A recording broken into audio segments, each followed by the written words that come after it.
फिर ना समा आत्महत्या है।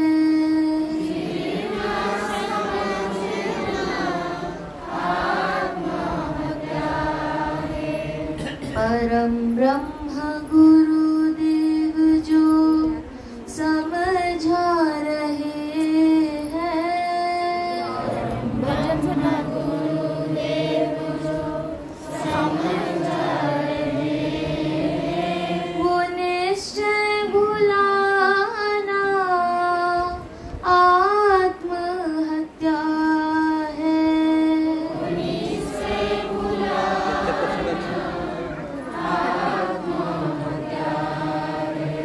नाम रूप में गर अटके रहोगे,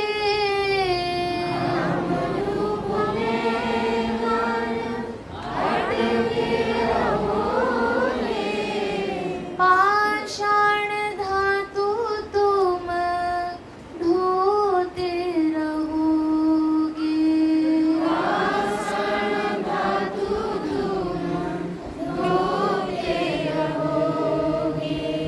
आत्मपथ से फिर भटके रहोगे, आत्मपथ से फिर भटके रहोगे। आत्मा न जाना आत्महत्या है।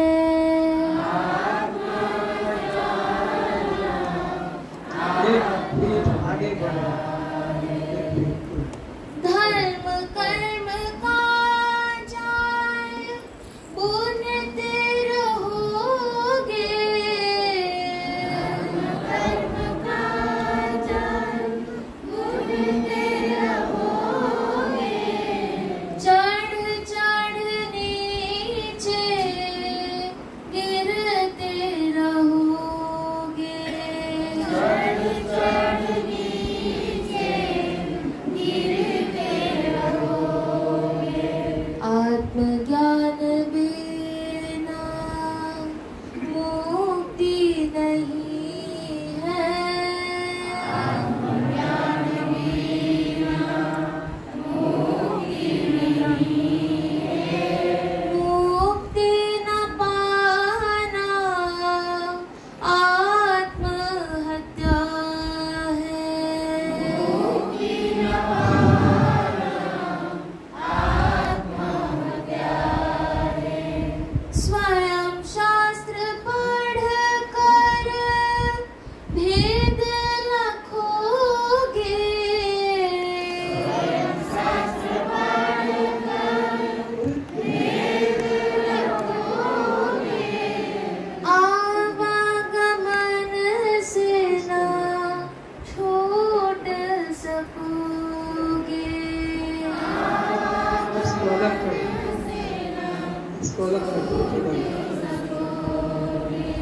कहते हैं जो जन गुरु बिना मुक्ति,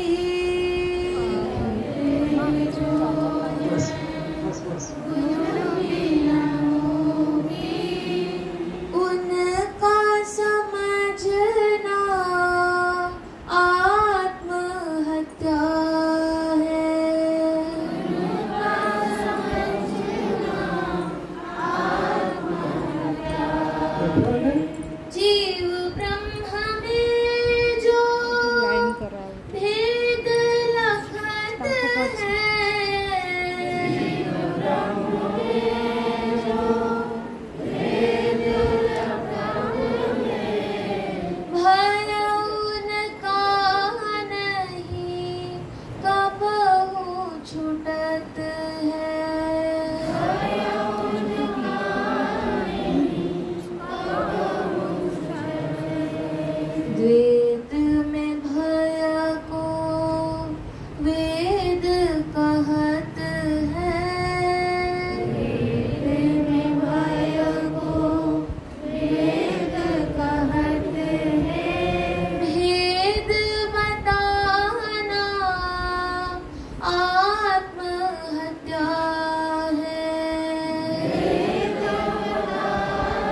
हो ड्रोन के पीछे एक लाइन इस तरीके लगभग जीव बन रहे थे।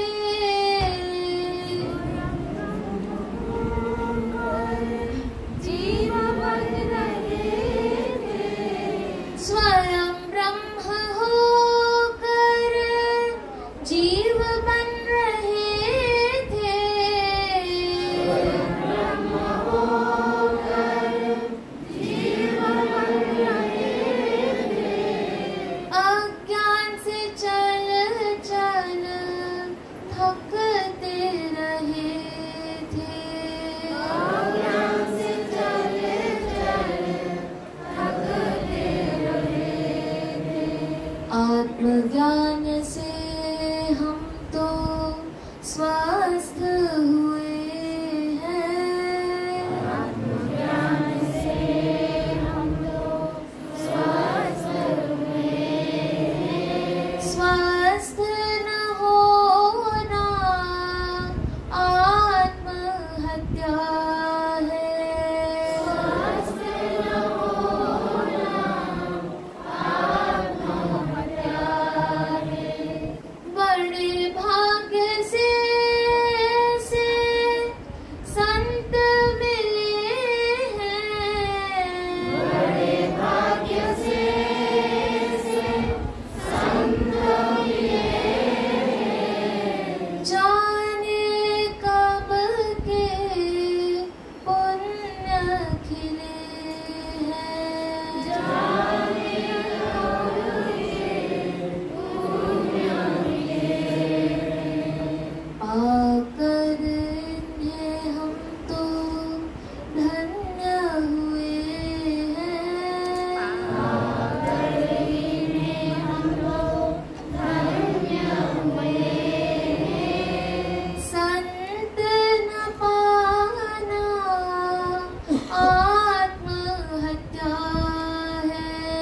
संत न पाना आत्महत्या है। परम ब्रह्म गुरुदेव जो समझा रहे हैं। परम ब्रह्म गुरुदेव जो समझा रहे हैं। वो निश्चय भुलाना आत्महत्या है। निश्चय भुलाना आत्महत्या है। बड़े भाग्य से ऐसा अवसर मिला है। बड़े भाग्य से ऐसा अवसर मिला है। फिर ना समझना आत्महत्या है। फिर ना समझना आत्महत्या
गुरुर्ब्रह्मा गुरुर्विष्णु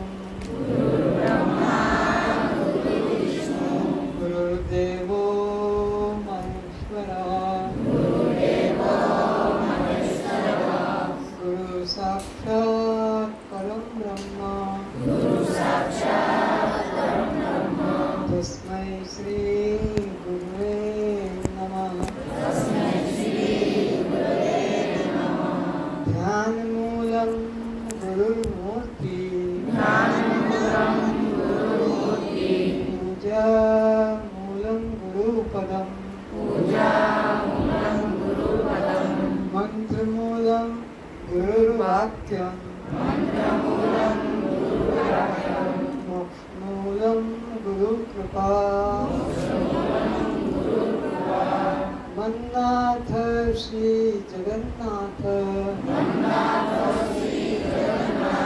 सद्गुरुं श्री जगद्गुरुं मदात्मा सर्वभूतात्मा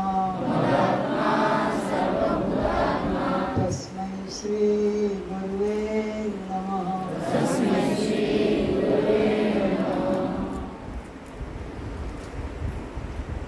असतो मा सद्गमय तमसो मा ज्योतिर्गमय मृत्युर्मा अमृतं गमय।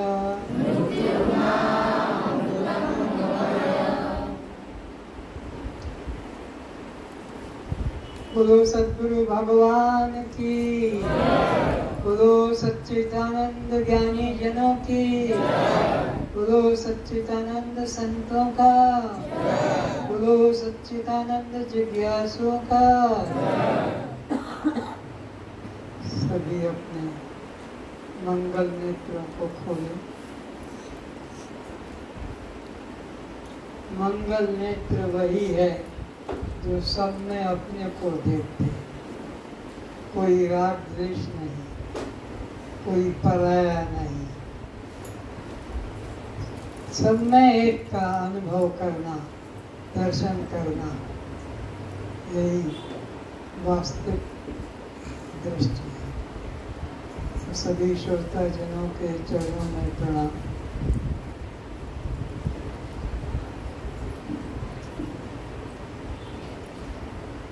अपने मोबाइल फोन को बंद करें। अगर बुद्धि है, विवेक है, श्रद्धा है, और नहीं तो ऐसे ही बैठ गए बिना श्रद्धा के, मोबाइल ऑन करके सामने रख के कि कोई रिंग आएगी तो देख के जरूरी होगा तो बाहर चले जाएंगे, नहीं तो बंद। इसलिए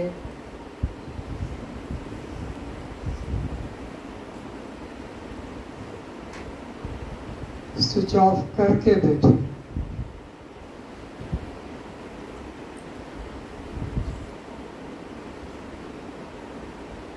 परमात्मा को पाने के लिए अधिकारी की जरूरत है। अरे कॉलेज में ही जाना हो तो मैट्रिक होना कंपल्सरी है, नहीं तो आप प्रवेश नहीं पाएंगे। इसने तो 2 बार हाई स्कूल में परीक्षा दी, सप्लीमेंट ही मिल गया। कॉलेज में जाने के लिए तो परीक्षा देना पड़ी। कोई वहाँ दादागिरी नहीं चलता कि हमको तो बिठाना ही पड़ेगा, हम फेल हो गए तो क्या हुआ।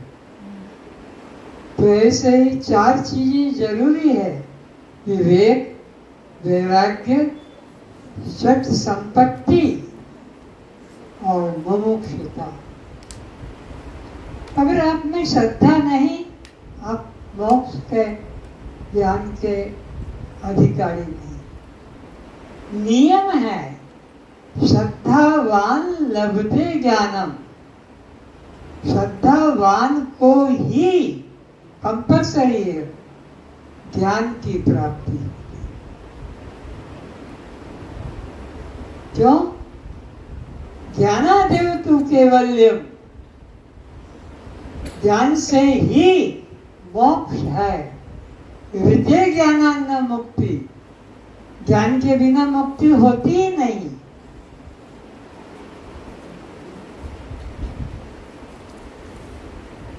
मुक्ति का मतलब है फिर आपको जन्म न लेना पड़े, इस आवागमन के चक्र से सदा के लिए छूट गए।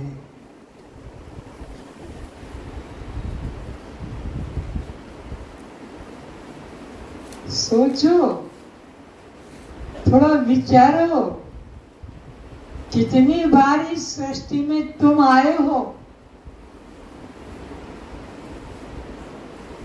कितनी बार ये अवतार हुए हैं, किसके लिए?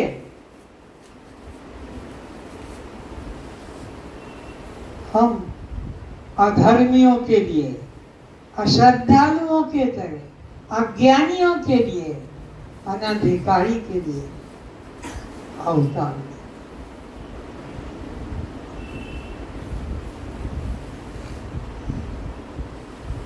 अगर एक बार के अवतार लेने से काम हो जाता तो एक अवतार जो सृष्टि के प्रारंभ में हुआ था हो जाता कल्याण।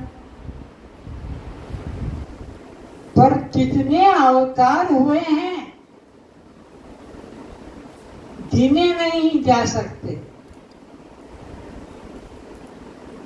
एक अवतार के बाद दूसरा तो तुम ही स्वीकार करते हो कि राम है, कृष्ण है और इसी प्रकार के। एक अवतार से कल्याण हो जाता तो फिर और दूसरे अवतार की जरूरत नहीं। पर अनंत अनंत अवतार हुए हैं क्योंकि आपके अनंत अनंत अनंत जन्म हुए। अगर आपके अनंत अनंत अनंत जन्म न होते तो इन अवतारों को अनंत अनंत बार पृथ्वी पर आना न पड़ता। तो किस वजह से? अधिकारिता के कारण। श्रद्धावान लभते ज्ञानम, अश्रद्धावान न प्राप्त ज्ञानम। अश्रद्धावान को ज्ञान की प्राप्ति नहीं। तो तुम्हारी जरा सी मूर्खता, जरा सा अज्ञान दोष तुमको अनादिकाल से और तुम्हारे साथ साथ इन अवतारों को भी अनादिकाल से इस सृष्टि में आने को मजबूर कर रहा है। तुम अपने परिवार वालों को ही नहीं, भगवान को भी चक्र में घुमा रहे। अवतार वाले भगवान भी तुम्हारे कारण बार बार आते, केवल अश्रद्धा। तो विवेक चाहिए, क्या ग्रहण करने योग्य है, क्या त्याग करने योग्य है, क्या बंधन रूप है और क्या मुक्ति रूप है, क्या दुख रूप है और क्या आनंद रूप है। ये विवेक होना चाहिए। तो विवेक हो जाएगा कि ये आनंद रूप है, ये मुक्ति का रूप है, तो फिर ये बंधन का रूप को त्याग दो। विवेक अगर है तो फिर वैराग्य आना ही चाहिए, जो हमको दुख रूप है, बंधन रूप है। वैराग्य हो जाएगा तो फिर हमारे अंदर शक संपत्ति, ये संपत्ति है, ये धन है जो दुख से हटाने वाला। कौन सा? शम, दम, श्रद्धा, तितिक्षा, उपरामता, समाधान। ये संपत्ति है, ये पाने में मन लगेगा संग्रह करने में मन लगेगा, क्योंकि अब अनित्य से मन हट गया, वैराग्य हो गया, जान लिया कि ये दुख और बंधन का कारण है, छोड़ो इसको, ये आनंद और मुक्ति का कारण है। तो इसको ग्रहण करने के लिए क्षम, इंद्रियों का संयम, मन का संयम और भोगों में तितिक उपरामता, भोगों से उपरामता, ये तो बंधन के दुख के कारण है, उपरामता हो गई। श्रद्धा, सद्गुरु के वचन में वेद वाक्य का विश्वास, जो वेद वाक्य कहता है वो सद्गुरु है, सद्गुरु का वचन ही वेद वाक्य है। समाधानता, मन शांत हो गया, कोई प्रकार की वासना नहीं रही, तब जाकर मुमुक्षुता, तब ये मोक्ष की जिज्ञासा जगती है। 4 साधन इसीलिए कहे, तुम्हारी अश्रद्धा के कारण ही गुरु को भी भटकना पड़ता है, अवतारों को भी भटकना पड़ता है, तुम्हारे साथ साथ। गुरु जिसकी सेवा ले लेता है, गुरु उससे बंध जाता है जब तक उसका कल्याण नहीं होता।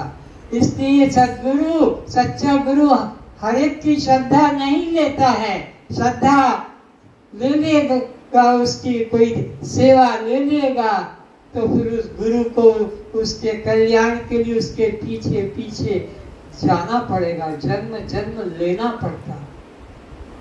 इसलिए गुरु कीजिए जान के, पानी पीजिए छान, और बिना विचारे जो करे पड़े 84 खान।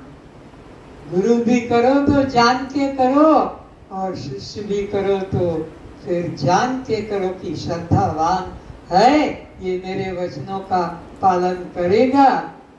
खाली बस प्रणाम कर दिया, हाथ पैर दबा दिए, तेल मालिश कर दी, कपड़े धो दिए, सोच लिया हम तो सेवक हैं, हमने तो सेवा की है। ये सेवा नहीं है, आज्ञा समन सुसाइब सेवा, आज्ञा पालन करने के समान ईश्वर या गुरु की कोई सेवा नहीं।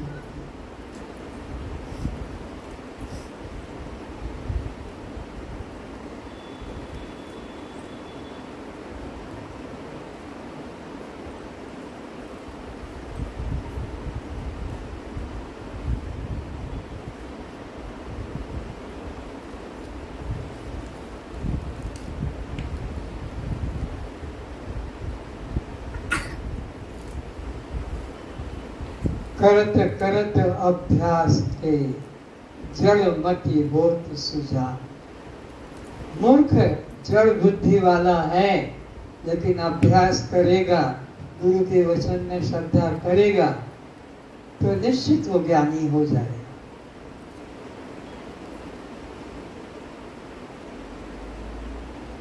पर तुम्हारा मन संसार के भोगों में जितना आसक्त है, वेद वचन में या अपने कल्याण में उतना आसक्त नहीं।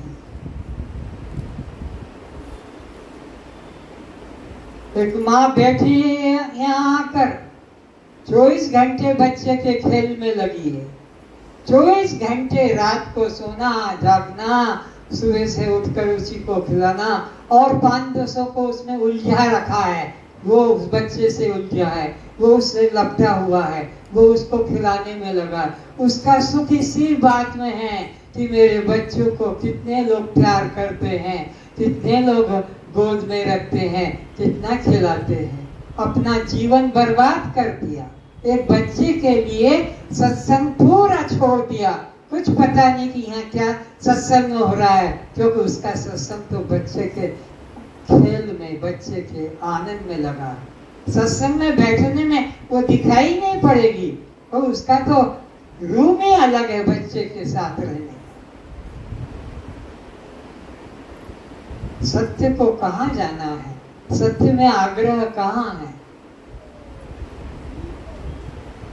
अरे ये बच्चे तुमने हर जन्म में पैदा किए, कुतिया बनकर, बिल्ली बनकर, कितने बच्चे पैदा किए थे, कितने की माँ बनी थी, कहाँ है वो तुम्हारे बच्चे, कुतिया वाले, वो बंदरिया वाले, वो बिलाड़ी वाले,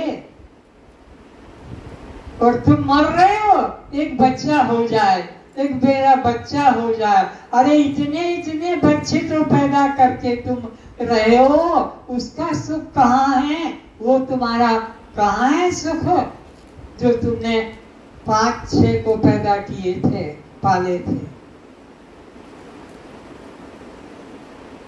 क्यों नहीं विचार विवेक जगता है कि ये संसार बंधन रूप है, ये संसार दुख रूप है, इसमें आज तक किसी को शांति नहीं मिली। एक राजा दुखी, उसको किसी गुरु ने, पंडित ने कह दिया कि तुम एक व्यक्ति की कमीज पहन लो जिसको दुख ना हो, जिसको दुख ना हो संसार में ढूंढो एक कमीज जो तुमको मिल जाए तो सुख। सारे संसार में, सारे राज्यों में, सारे गांवों में डोली पिटवा दी कि जो सुखी है उसका कमीज राजा को चाहिए, और मुंह मांगा इनाम, राज्य, वैभव, सेना सब मिल जाएगा, एक कमीज चाहिए। एक साधु बैठा था गाड़ी के नीचे, रस्सियां बना रहा था, बट रहा था सूत सन को, जिसको जूट कहते हैं, रस्सी। उससे कहा तेरे को कोई चाह है? बोले मेरे को कोई चाह नहीं। कोई दुख है? नहीं। तो तेरा सुखी जीवन है? बोले परम सुखी है। तो तेरा कमीज हमको दे दे, यहाँ के राजा को जरूरत है, और तेरे को मुंह मांगा इनाम मिलेगा, मुंह मांगा इनाम। बोले मेरे को कुछ मांग ही नहीं है, मुझे जरूरत ही नहीं है, तो तेरा कमीज दे दे। बोले मेरे पास कमीज नहीं है। हैं? कमीज नहीं और तू सुखी है? हाँ, कमीज से सुख का क्या संबंध है? राजा को जरूरत है एक सुखी व्यक्ति जिसका कमीज मुझे मिल जाएगा, मैं सुखी हो जाऊंगा, और मुंह मांगा नाम। तो संत ने कहा सुख से कमीज का, सुख से संसार की संपत्ति का, सुख से संसार के रेवा का कोई संबंध नहीं। सुख से लड़के हो जाने का, कि लड़की मिल जाने का, कि पति मिल जाने का, कि जमीन मिल जाने से, कि नौकरी, कोई संबंध नहीं सुख से। अगर सुख से इन सब सामान का, लड़के का, लड़की का, पति का, पत्नी का, नौकरी का, डिग्री का संबंध होता तो गहरी नींद में सब आनंदित रहते हैं, कोई वासना नहीं रहती है। लेकिन नींद टूटी कि लड़का नहीं, लड़की नहीं, पति नहीं, पत्नी नहीं, डिग्री नहीं, नौकरी नहीं। लेकिन गहरी नींद में किसी भी पदार्थ की आवश्यकता नहीं जगती है, सुख की बात है।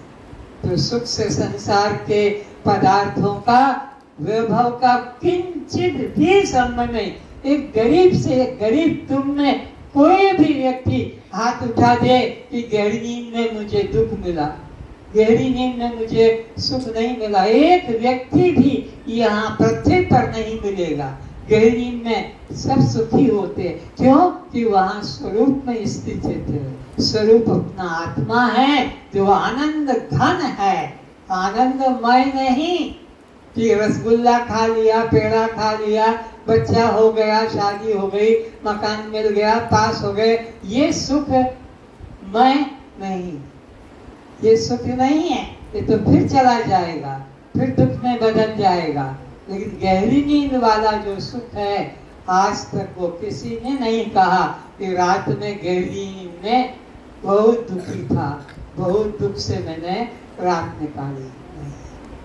सपने में दुख आ जाता है, जागृत में दुख आ जाता है, तो गहरी नींद में आज तक के सुख नहीं, क्योंकि वो आनंद स्वरूप आत्मा का है। तो संसार में अगर आनंद ढूंढोगे तो तुमसे अधिक कोई मूर्ख नहीं, तुमसे अधिक कोई पापी नहीं जो संसार के पदार्थों में सुख ढूंढ रहा है। बदले में तो उसे दुख ही दुख मिलना है, पर वो ये बात नहीं जानता है, इसलिए संसार के पदार्थों को पाकर अपने को सुखी बनाना चाहता है।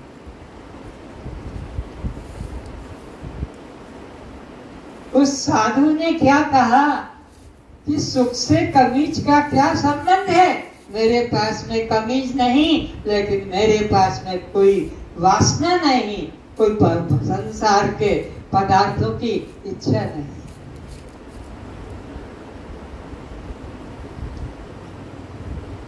तो संसार की बात करते हैं।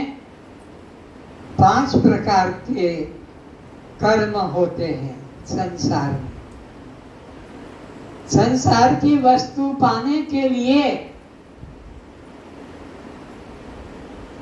संसार की वस्तु में जिन्होंने सुख माना और वो मिलेगा तो मैं सुखी हो जाऊंगा, दुख तभी से शुरू हो जाता है जब वो संसार के पदार्थों की इच्छा करते हो। तो 5 प्रकार की इच्छाएं होती है।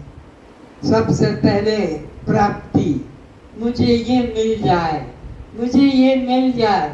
बस तुमने दुख का निमंत्रण किया है, ये लड़का हो जाए, ये लड़की हो जाए, ये शादी हो जाए, ये लड़की मिल जाए, ये लड़का मिल जाए, ये नौकरी मिल जाए, ये दुकान मिल जाए, मकान मिल जाए, गाड़ी मिल जाए, पद मिल जाए। बस तुमने सुख के नाम पर दुख को निमंत्रण किया। तो कार्यकर्ता 5 प्रकार के कर्म करता है। सुख का चाहने वाला व्यक्ति 5 प्रकार के कर्म करता। पहला नंबर प्राप्ति, ये मिल जाए, ये मिल जाए, ये मिल जाए, ये मिल जाए, तो प्राप्ति रूप कर्म करता है।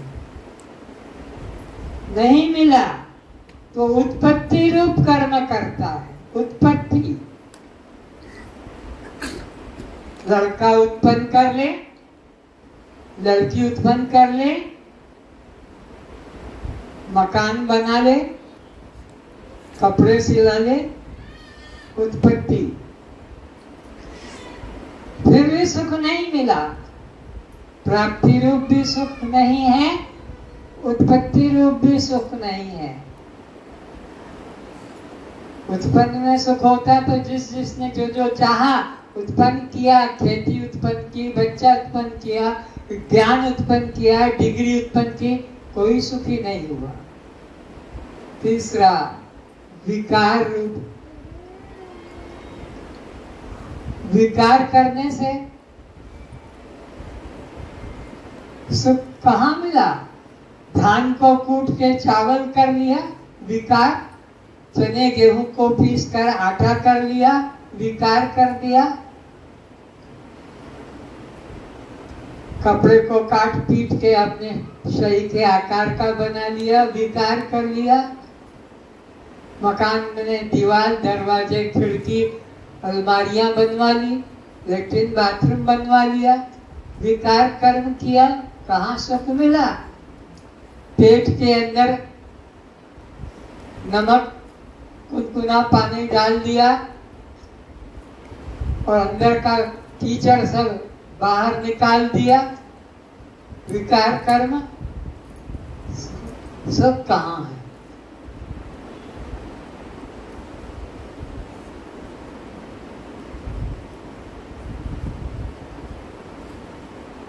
प्राप्ति करना, उत्पत्ति करना, विकार करना, संस्कार।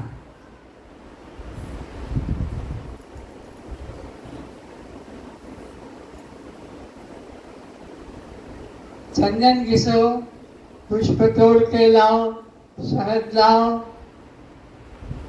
घी लाओ, बत्ती बनाओ, दीपक जलाओ, पानी लाओ। ये संस्कार, शुद्धि संस्कार से जिसको शांति मिली है। कर्म का चौथा रूप हो गया शुद्धि संस्कार। न प्राप्ति में सुख मिला, न उत्पत्ति में सुख मिला, न विकार कर्म में सुख मिला, न संस्कार में सुख मिला। अब आया नाश। नाश रूप कर्म से सुख मिल जाता है।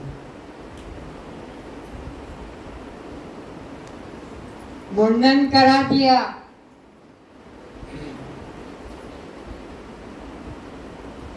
दाढ़ी मूछे बनवा ली या रखवा लिया दाढ़ी मूछों को, सोचते हैं मुक्ति मिल जाएगी, शांति मिल जाएगी। ये पागल लोग इन बालों के रखने और काटने में ही धर्म समझ रहे हैं।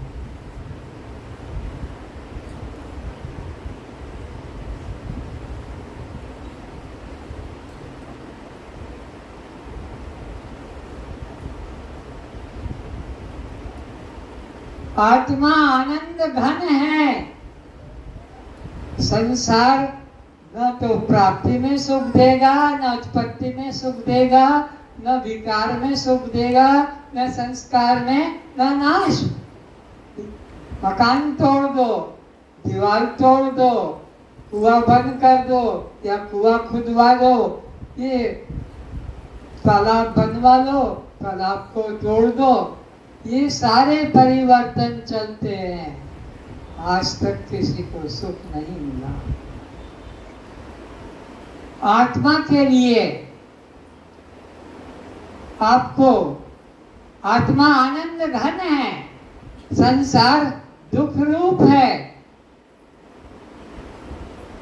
आत्मा आनंद स्वरूप है, उसके लिए आपको आनंद खोजने के लिए कहीं यात्रा करना नहीं पड़ेगी कि बद्रीनाथ, केदारनाथ, रामेश्वर, जगन्नाथ, अयोध्या या पुरी या हरिद्वार, ऋषिकेश, अयोध्या, वृंदावन कहीं भटकने की जरूरत नहीं है।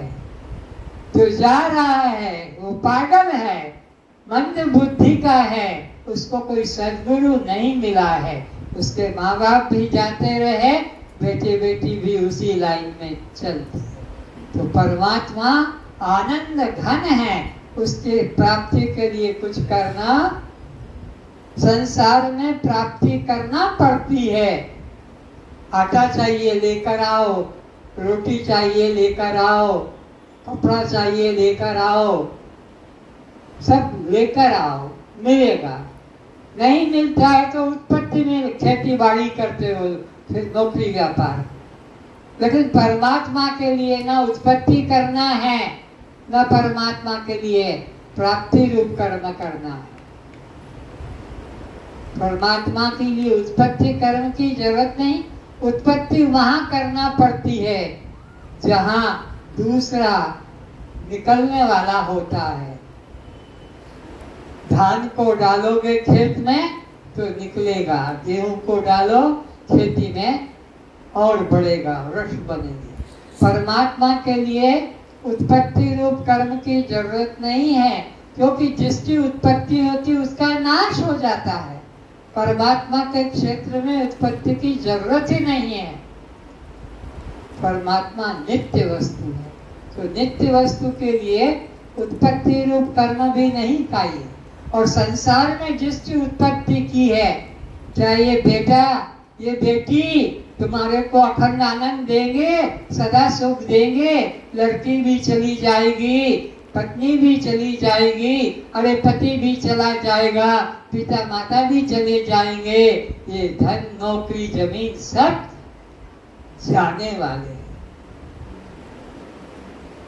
जातस्य दुर्लभ मृत्यु, वेद की घोषणा है, जिसका जन्म तुमने किया है उसकी मृत्यु निश्चित होगी, उसके लिए तुम्हें रोना जरूर पड़ेगा।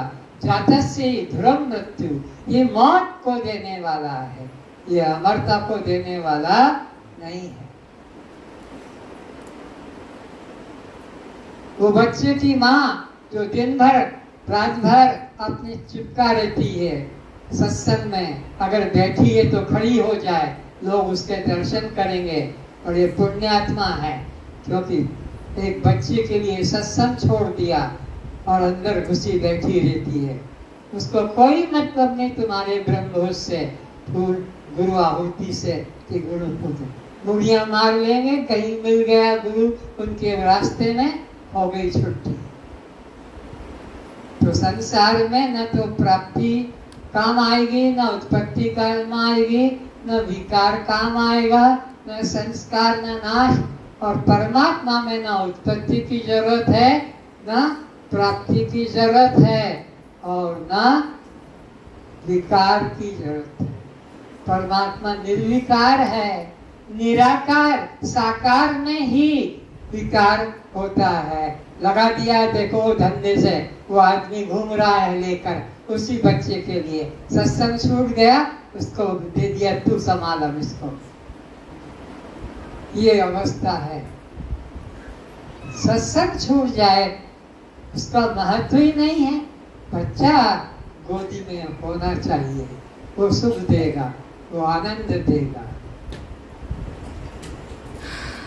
तो परमात्मा के लिए विकार रूप कर्म की जरूरत नहीं, क्योंकि परमात्मा निर्विकार है और निराकार है। साकार में ही विकार होता है। संसार साकार है, इसलिए इसमें विकार होता है, परिवर्तन होते हैं, जोड़ना, तोड़ना, खोदना, उठाना। परमात्मा के निर्गुण निराकार होने से उसके लिए आपको विकार कर्म की जरूरत नहीं। चलो आगे बढ़ते हैं। उत्पत्ति भी नहीं करना है, प्राप्ति भी नहीं करना है, विकार। चलो संस्कार करें, शुद्धि संस्कार। शुद्धि संस्कार हम करते हैं रोज घर में। भगवान को नहलाते हैं, रगड़ते हैं विम पाउडर से, ईंट के पाउडर से, तंतुड़ी से, इससे उसका शुद्धि संस्कार करते हैं। अपने बच्चे के लिए हमाम पाउडर होगा, लक्स साबुन होगी, ठाकुर के लिए तेंतुड़ी, ईंट का पाउडर, विम पाउडर, इससे रगड़ा जाएगा। अपने बच्चे को मक्खन से रगड़ेंगे, उसके लिए और व्यवस्था। तो शुद्धि संस्कार संसार में जरूरत है, परमात्मा को शुद्धि संस्कार की जरूरत नहीं। न तो उसके लिए आपको चंदन लाना है, न पुष्प तोड़ के लाना है, न उसके लिए आपको कोई दीपक की जरूरत है, न उसके लिए नारियल की जरूरत है, न उसके लिए कोई हलवा पूरी की जरूरत है। कोई भोग के पदार्थ की जरूरत नहीं। कोई शुद्धि संस्कार, नित्य शुद्ध है परमात्मा, नित्य शुद्ध है। शरीर तो नित्य मलिन है। साबुन से नहला दो, अच्छे से रगड़ के, लेकिन अंदर तो वो टट्टी का डब्बा जो रात को खाया था या जो सुबह खाया था, वो अंदर भरा हुआ है। टट्टी का डब्बा वो कहाँ फेंकोगे? 24 घंटे टट्टी के डब्बे को, यहाँ भी बैठे हैं मेरे सहित, जितना भी मैं निकालता हूँ पाइप के माध्यम से, लेकिन अंदर तो बना ही रहता है। टट्टी का डब्बा नहीं फेंका जाता है, टट्टी निकल निकल कर उससे बाहर जाती है, एनीमा पार्ट बना लेते हैं। तो कितना साबुन से नहलाओ, चंदन से नहलाओ, अगरबत्ती चारों तरफ लगा लो, इस तरफ फूल छिड़क दो, लेकिन ये कभी शुद्ध नित्य मलिन है।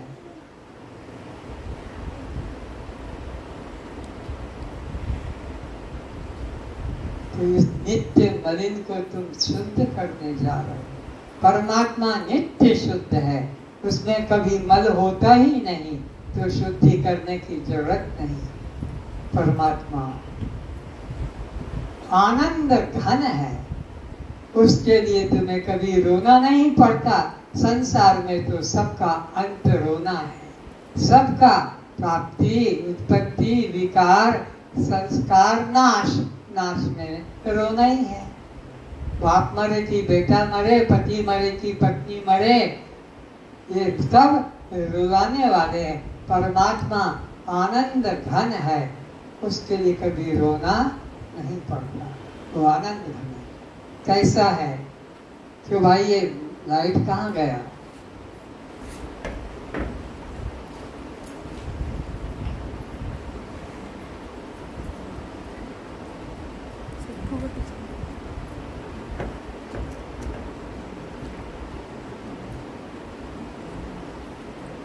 हो गया।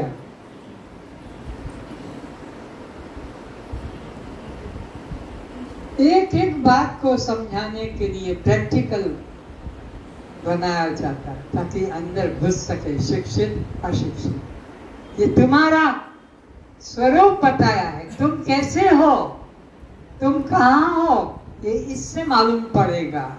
ये 5 घोड़े हैं आगे, इस रथ, देह रूपी रथ के 5 घोड़े हैं। कौन से घोड़े? यह कर्ण, त्वचा और इस तरह नेत्र, जीवा और घ्राण। 5 घोड़े, 5 इनके पास में इंद्रियां हैं और इनके साथ रस्सी बंधी है। वो पीछे बैठा है रथ हाँकने वाला, ये मन है, ये प्राण है। इंद्रियां घोड़े हैं और ये रस्सियां विषय है। जीवात्मा चला रहा है, बुद्धि विवेक सारथी है।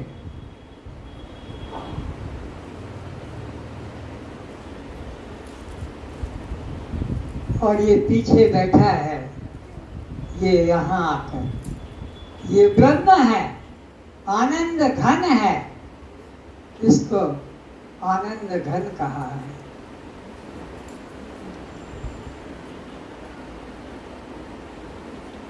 मन इंद्रिय रस्सियां लगाम है घोड़े की,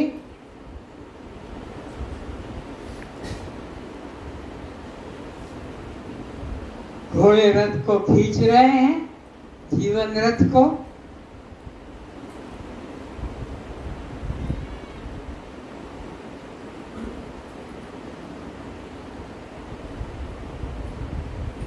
और आत्मा बैठा हुआ है, आत्मा इस रथ में यहाँ पीछे बैठा है, ये आगे जीव हाँक रहा है, ये रस्सियाँ लगाम है, ये इंद्रिया घोड़े आगे बढ़ रहे हैं, रथ चल रहा है।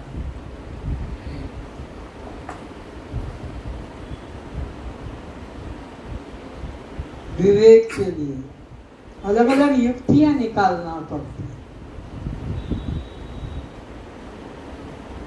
तो एक बात तो ये पक्की समझ ली कि जैसे वो एक संत ने कहा कि सुख के लिए कमीज की जरूरत नहीं, और तुम सुख के लिए सारा संसार संग्रह करके बैठे हो, मकान के अंदर छुप कर बैठे तुम, और वो सब मकानों से बाहर रथ के नीचे बैठा हुआ है, रथ के नीचे।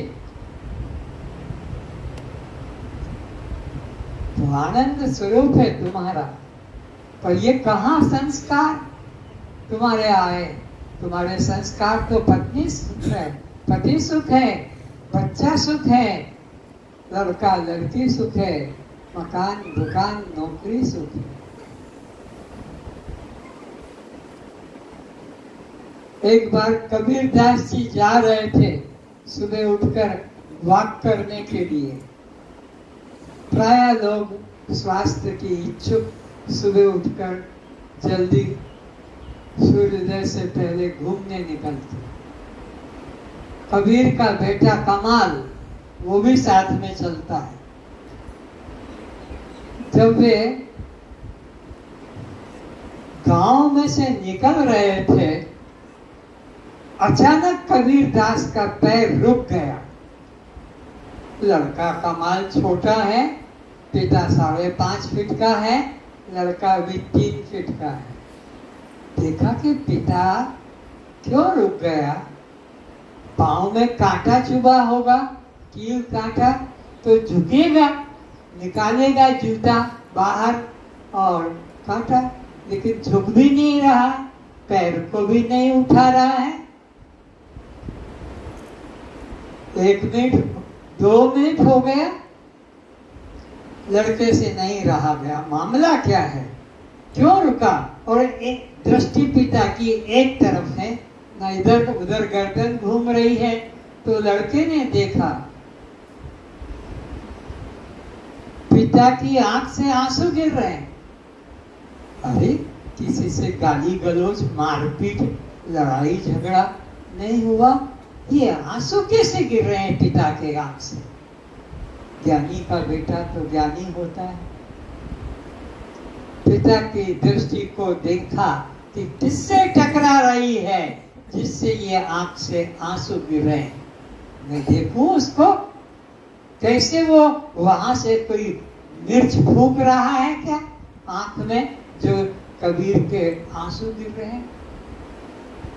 तो देखा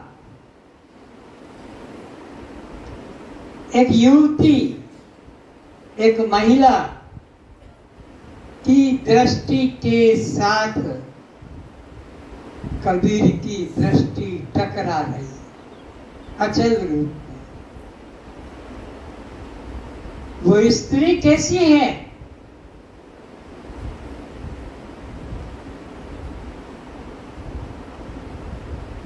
चना,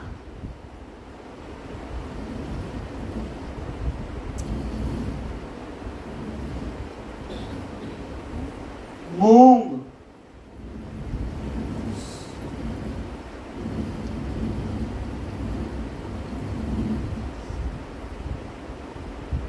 स्त्री वो युवती दाना लेती है और बीच में डाल देती है और वो चलता रहता है। तो चलती चक्की देख के कौन देख रहा है, बोलो, कबीर जी उस युवती को क्या देख रहे हैं कि वो दाना डालती है मध्य में और वो पिसता जाता है। चलती चक्की देख के दिया कबीरा रोए, आंखों से आंसू निकल। क्या 2 पाटन के बीच में, एक पाट ऊपर वाला है, एक पाट नीचे वाला है, ये ब्रह्म है और ये जीव है। 2 पाटन के बीच में जो इस द्वैत भाव में आया है वो मुक्त कभी नहीं होगा, वो संसार में भटकता रहेगा।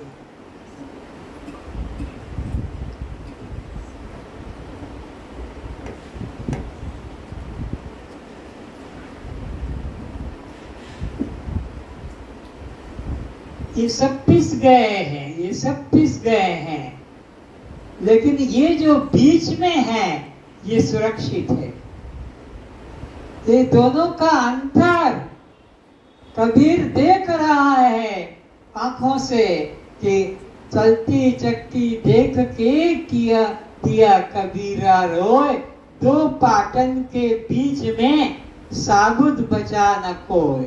लेकिन कबीर का जो बेटा है, ज्ञानी का बेटा तो ज्ञानी है, पिता को कहना, ओ पिताजी क्या उधर देख रहे हो, उधर देखो।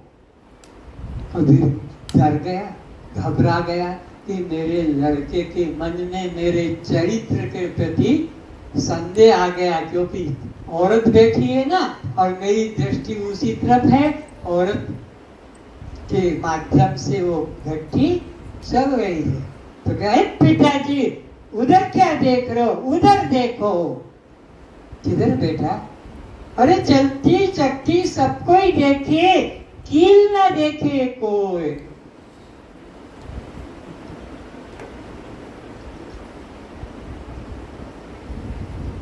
कील पकड़कर जो रहे, यहाँ जो कील के पास में दाना गया है वो सुरक्षित है।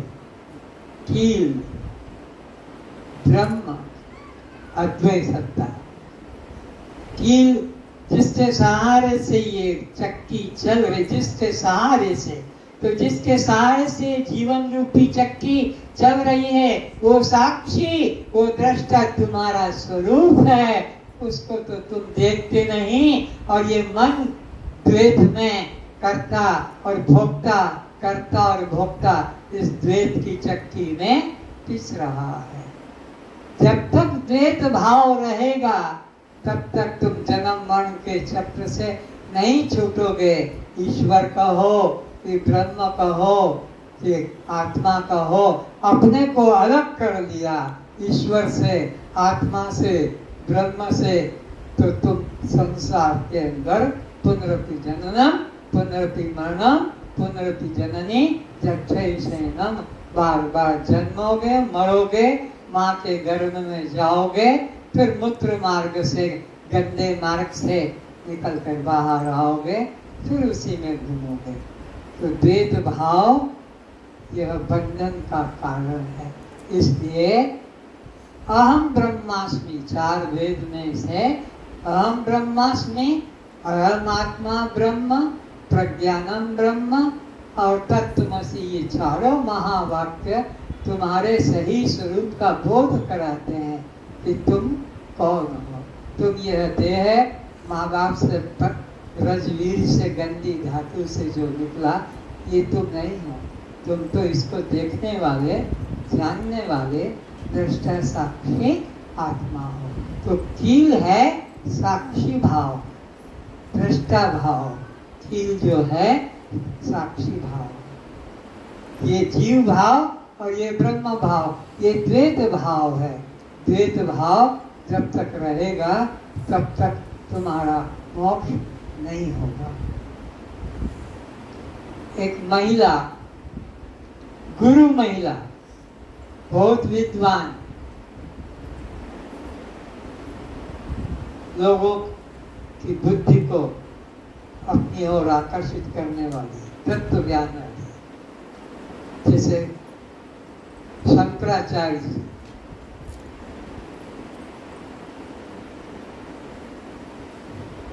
उसके पास शिष्य लोग थे और पास में मंदिर था, तो शिष्य लोग बैठ के तत्व ज्ञान सुनते थे और जहां मंदिर की घंटी की आवाज आई करके सब मंदिर में पहुंच जाते थे। बहुत दुख था कि इनका कैसे कल्याण होगा। इनको तत्व ही समझ में नहीं आया कि मैं चैतन्य आत्मा हूँ। ये मंदिर का जो पिंड बना है, शिवलिंग का हो कि कृष्ण राम, ये तो मिट्टी का, पत्थर का है, ये तो सत्य नहीं, नित्य नहीं। इनको कैसे शिक्षा दी जाए? तो महिला राबर्ट अपने आश्रम के बाहर, जहाँ कच्ची मिट्टी थी, थोड़ी आगे निकली और झाड़ू लेकर आई, सूप लेकर आई, एक थाली लाई और वहां बैठ के ऐसे ऐसे उसको चाल रही है, चलनी भी लाई। मंदिर की घंटी पूरी हो गई, लोग आ गए, बैठे रहे। तो लोगों ने पूछा, अरे माता तू क्या कर रही यहाँ बैठ के? तुम्हारे नाम पे रो रही हूँ ये नहीं कहा, बल्कि मेरी सुई खो गई है, उसे मैं ढूंढ रही हूँ। अरे चल हट, हम ये छोटी सी सेवा कर देंगे। उसको अलग किया, अपना ढूंढ रहे हैं, चालनी से मिट्टी छान रहे हैं थाली में डालकर। अरे यहाँ तो तेरी सुई नहीं मिल रही है, इतने लोग, सबकी दो दो आंखें देख रही है, कुछ नहीं मिल रहा है। क्या कर रही थी यहाँ नहीं, घर में, वहां मैं कपड़ा भगवान के लिए सिल रही थी, भगवान के लिए घर में सिल रही थी, वहां मेरी सुई गिर गई, फिर वहां अंधेरा है, यहाँ उजेला था, मैं आ गई। अरे अरे, हमको उपदेश कर रही हो, घर में अंधेरा है, बाहर उजेला है, सुई घर में गिरी अंधेरे में और बाहर उजाले में मिलेगी? नहीं मिलेगी। तो बेटा तुम कहाँ से आ रहे हो तिलक लगा के? वे मंदिर से आ रहे हैं, ठाकुर के वहाँ, और ठाकुर तो यहाँ है, वहाँ ठाकुर मंदिर में तुम ये तिलक लगा के आए हो, इससे कल्याण होगा? विचारो, ठाकुर तो यहाँ बैठा है, मेरे को कहते हो कि सुई तो अंधेरे में गिरी है, उजाले में कैसे मिलेगी? तो ऐसे ही परमात्मा तो हृदय में बैठा है और तुम उसको वहाँ खोजोगे तीर्थों में, कभी मिलेगा? लेकिन बिना विवेक के जो करते हैं, काम बिगाड़े आपनो जग में हो दशा। बिना विवेक से जो भी करेगा जग में अपनी हंसी गवाएगा। तो परमात्मा इसी देह रथ के अंदर बैठा है, सबसे पीछे, जो बुद्धि का, मन का, प्राण का, श्वासों का, इंद्रियों का, उनके विषयों का दृष्टा है, वो दृष्टा।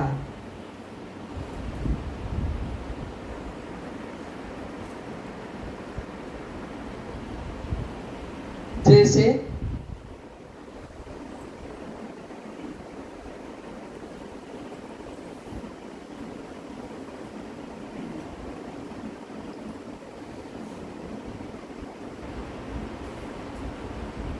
एक व्यक्ति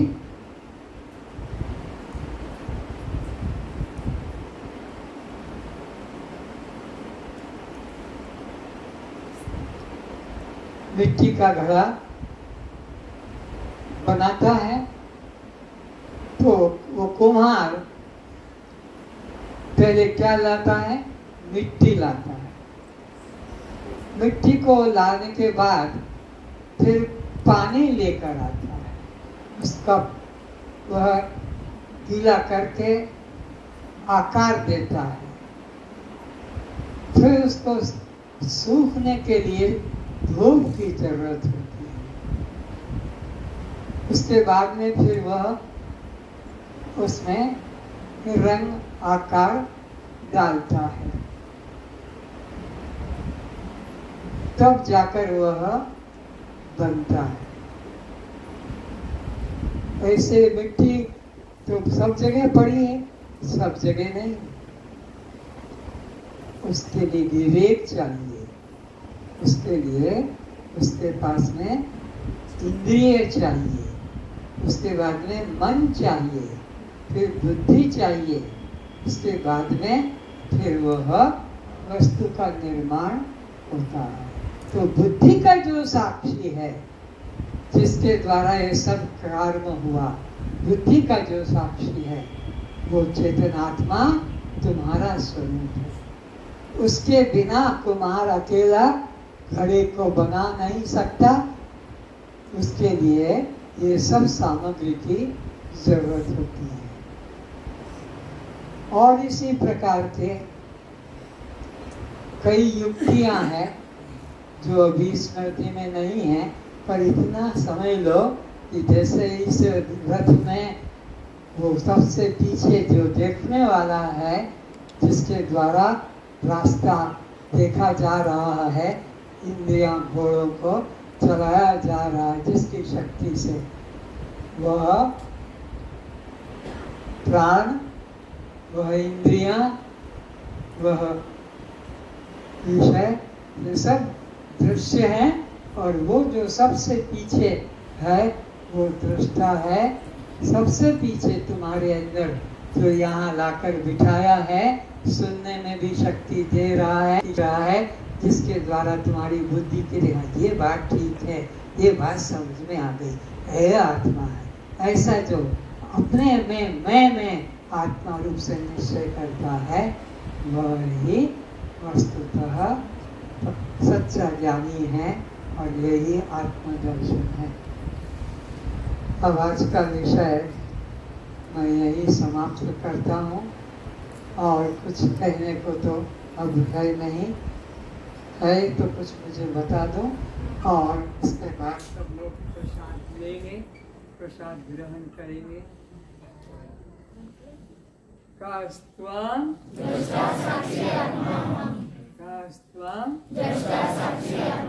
जन्म मरण किसका, प्यास किसको, सुख दुख किसको, और बंध मोक्ष किसको, तो आप जड़ हैं, दृश्य हैं, आत्मा है, और प्रकाश है, आप बद्ध हैं, गुरुर्ब्रह्मा गुरुर्विष्णु गुरुर्देवो महेश्वरः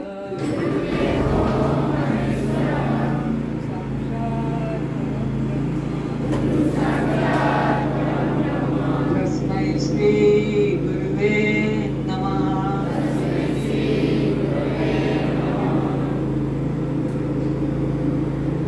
जो लोग दूर दूर से आए हैं, सभी के पास में आए हैं, सभी के चरणों में मैं प्रणाम करता हूँ।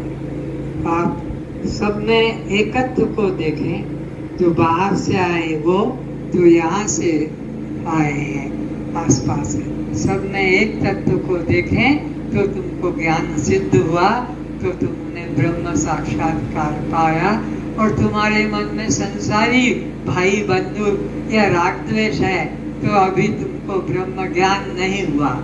सबसे प्रेम से नमस्कार करें, लेकिन सब में अपने चेतन आत्मा को अलग ना देखें, बल्कि मैं ही इन सब में हूँ। आज इतना ही। आगे के कार्यक्रम क्या है, यहाँ के कार्यकर्ता बताओ।